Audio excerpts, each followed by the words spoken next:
नमस्कार। आपका बात 25 की चौथी बात में स्वागत है। और आज हम चर्चा करने का प्रयास करेंगे एक सामयिक विषय का, और जिसके बारे में पिछले दिनों अलग-अलग तरह से, अलग-अलग लोगों द्वारा कई तरह की बातें कही गई हैं, कई तरह से उसका मज़ाक उड़ाया गया है, उस क्षेत्र में काम करने वालों को बुरा-भला कहा गया है, और ये भी कहा गया है कि पढ़े-लिखे लोगों को उस तरफ, उस काम की ओर धकेलने की कोशिश हो रही है, जिसे कुछ लोग मानते हैं कि वो तो भीख माँगने जैसा है। लेकिन वास्तव में क्या ये ऐसी बात है? तो चलिए हम बात कर रहे हैं आज पकौड़ा बिज़नेस की। पकौड़ा बिज़नेस से मतलब, अगर हम विस्तार से समझें, तो जो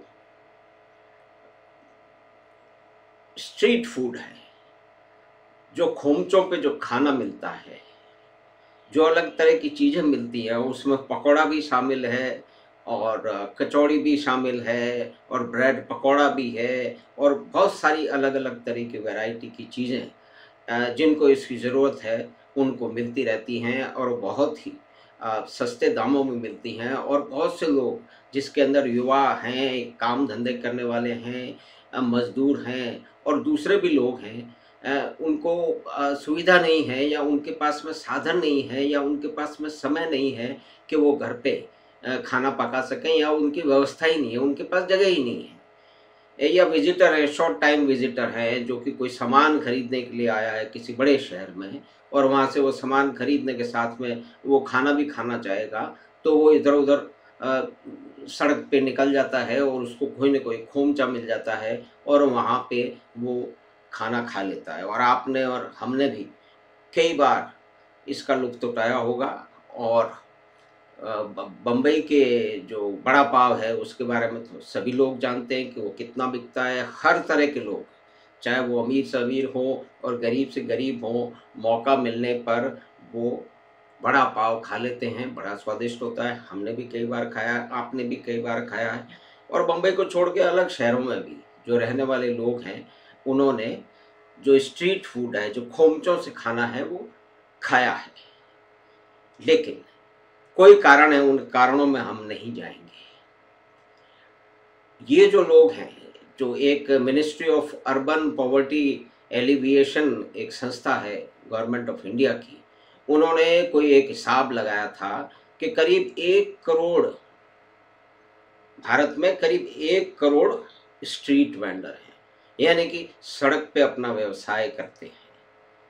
उनमें से ऐसा माना जाता है कि 20 से 25% लोग तो ये खोमचा लगाते हैं, खाने-पीने का खोमचा लगाते हैं।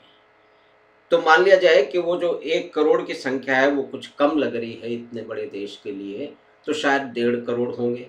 तो उसके 25% के करीब, तो आप समझ लीजिए कि 30 से 40 लाख लोग देश भर में ये स्ट्रीट फूड यानी कि खोमचा लगा करके अपना जीवन यापन कर रहे हैं। उसके बहुत सारे कारण हो सकते हैं।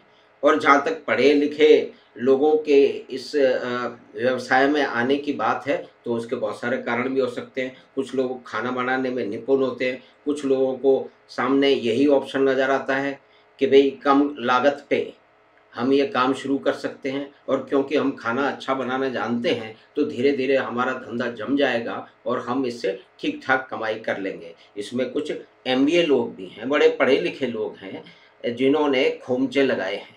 और वो जैसे एमबीए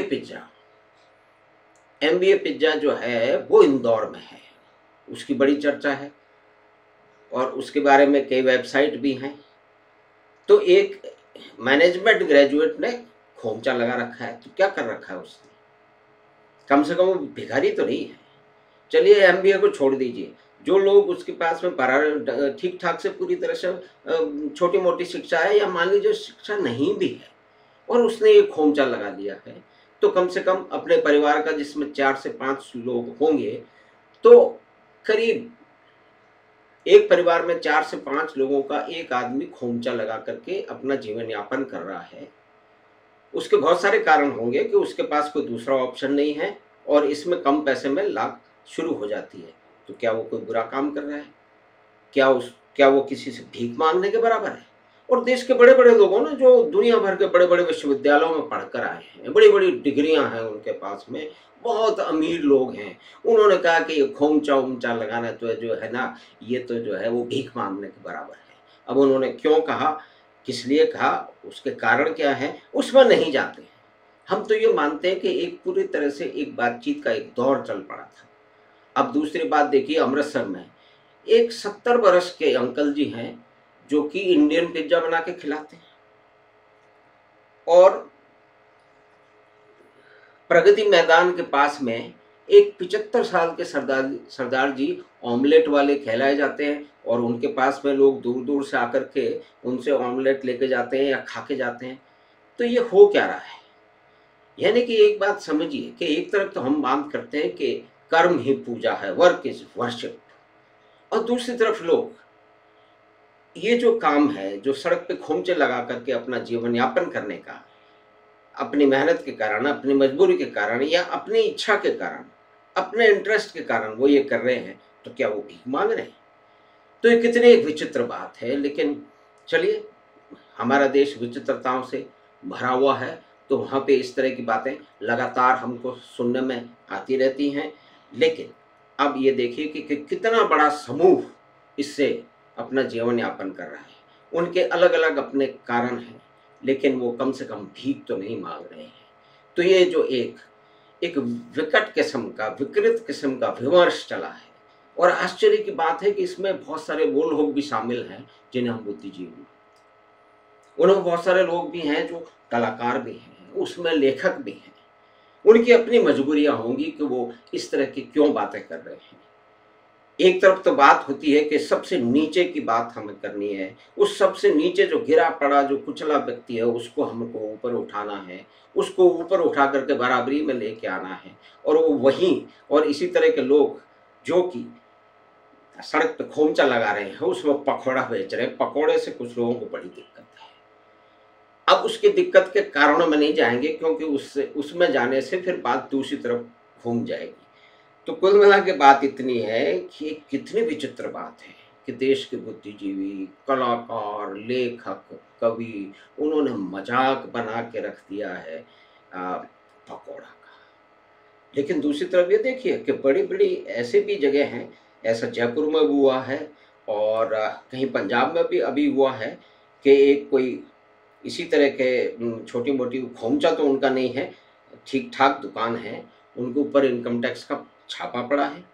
ऐसा कई शहरों में होता रहता है, और करोड़ों की संपत्ति उन्होंने जो टैक्स नहीं दे के छुपा रखी थी, अपनी आय को छुपा रखा था, उसको उन्होंने सरेंडर किया है। और दूसरी बात है, मेरा तो खुद का अनुभव है कि मैं जयपुर में कई जगह से इस तरह के जो अ, स्ट्रीट फूड है, जो खोमचे हैं, वहाँ से मैं लेता रहा। और कई बार उन लोगों से बात करने की कोशिश की, तो वो शुरू-शुरू में तो बड़े झिझके। उन्होंने सच सोचा कि ना जाने मैं कौन हूँ, मैं उनकी इनकम का जो है ना वो राज़ लेने आया हूँ, मैं कोई इनकम टैक्स से आया हूँ या म्युनिसिपैलिटी से आया हूँ या कि दूसरे सरकारी संस्थान से आया हूँ। इन लोगों का बहुत सारे जो गिद्ध लोग हैं, जो कि रेंट सीकिंग हैं, वो उनसे वसूली करते रहते हैं। और एक बात ये भी है कि इनका रेगुलराइज़ेशन शायद बाकी है, उसका कोई प्रोसेस नहीं है। तो कुछ लोगों को तो ऐसा है, मैंने अपने हिसाब से गणना की है, दूसरे लोगों ने भी बताया और पढ़ने को भी मिला है कि उनकी जो सेल है, जितना वो सामान बेचते हैं एक दिन में, वो दसियों बीसियों हज़ार का भी होता है। उनका पूरा घर लगा रहता है उसमें। कुछ लोगों को वो नौकरी भी देते हैं, उनके घर पे भी काम चलता है और खोमचे पे भी काम चलता है। और मैंने एक अंदाज़ा लगाया, देखा मैंने कि कम से कम 15 से 20 लोग उसमें काम में शामिल हैं, और उनकी जो वो खोमचे से अपना सामान बेचते हैं, विभिन्न तरह का सामान बेचते हैं, उसकी बिक्री रोज़ की हज़ारों में है। तो छोटी-मोटी जो चाय की थड़ी है, उसपे भी 1000-2000 की आमदनी हो सकती है, उसमें वो आदमी अपना अच्छी तरह से गुज़ारा कर लेता है। फिर उसके पास में बहुत सारे ऑप्शन और भी होते हैं कि चाय की थड़ी भी होती है और भी कुछ सामान वो बेचता है। तो ये एक मल्टीपल रिटेल किस्म का बिज़नेस है, जो हर गली शहर मोहल्ले में आपको 10 इस तरह की दुकानें मिल जाएंगी, सड़क पे मिल जाएंगी। तो वो सब लोग अपना काम चला रहे हैं और हम मुख्य रूप से स्ट्रीट फूड की जहाँ बात कर रहे हैं, क्योंकि मजाक उनका उड़ाया गया है, भद्द उनकी उड़ाई गई है। वो क्यों उड़ाई गई है, जैसा मैंने पहले भी निवेदन किया कि उसको चलो छोड़ देते हैं। तो ऐसा नहीं है।